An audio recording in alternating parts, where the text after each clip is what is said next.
Isa pong mapagpalang pagbati sa inyong lahat. So ngayon po ay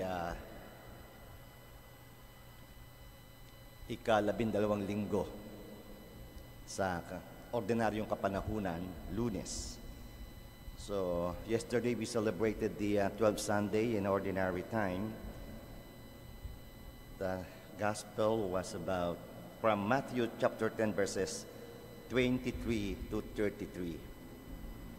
So let me start with yesterday's gospel, a good reminder.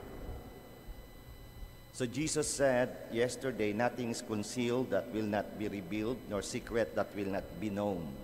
And for us Filipinos, madali lang yan, no? Ang ating kasabihan. Bakit? Lahat mabubulgar, may tainga ang lupa, may pakpak ang balita. Second, the second reminder of Jesus yesterday, and do not be afraid of those who kill the body but cannot kill the soul. Rather, be afraid of the one who can destroy both soul and body in Gehenna. Again, for us Filipino, sabi lang natin, yan. Tingnan niyo po ang katabi niyo, tao ba yan? Yan. Pwede kang patayin ng tao, pero huwag mong katakutan ng tao. Bakit? Ang tao kaya ka lang patayin. So, sino ang dapat katakutan? Yung Diyos na pwede kang dalhin sa impyerno. No? Nakakatuwa rin yan, no? Mga simple reminder of Jesus. And then finally, the third reminder of Jesus, everyone who acknowledges me before others, I will acknowledge before my heavenly Father. Yun lang. Kung sinong sumasampalataya sa Panginoon, yehey, welcome to heaven. Kaya tayo po ay nandito, kaya kung may katabi po kayo, pwede niyong tapikin, sigurado ka na. We are here. Kaya pasok na tayo sa langit. So ngayon, siguro, napakagandang reminder din, pero mas malalim. Because today's gospel, we go back to the previous gospels. So, as we enter Monday, the 12th week in ordinary time, so we go back to the hope sermon, or rather, to the Gospels of the past week. And this is taken from Jesus' Sermon on the Mount. And just a reminder lang po, Sermon on the Mount of Jesus in Matthew has 3 chapters.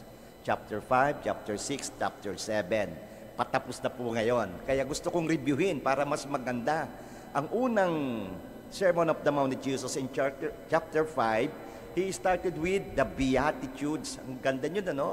Kaya what is the significance of Jesus' Beatitudes? Kasi sabi natin, papasok tayo sa langit.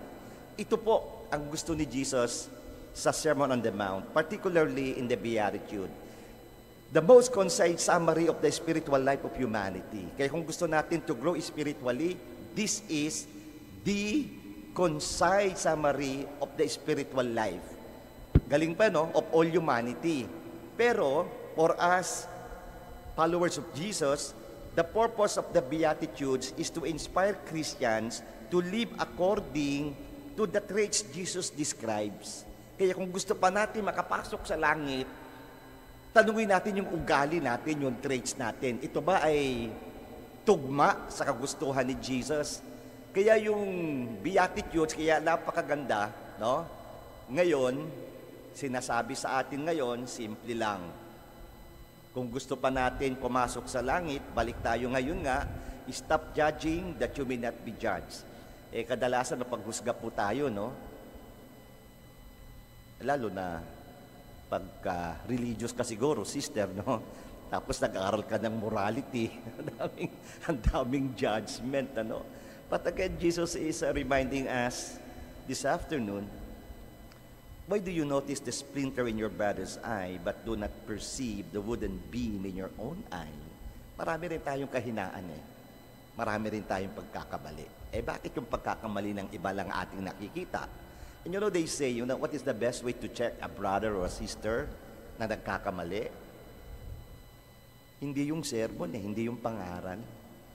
Love, acceptance, total unconditional love for those people who commit mistakes.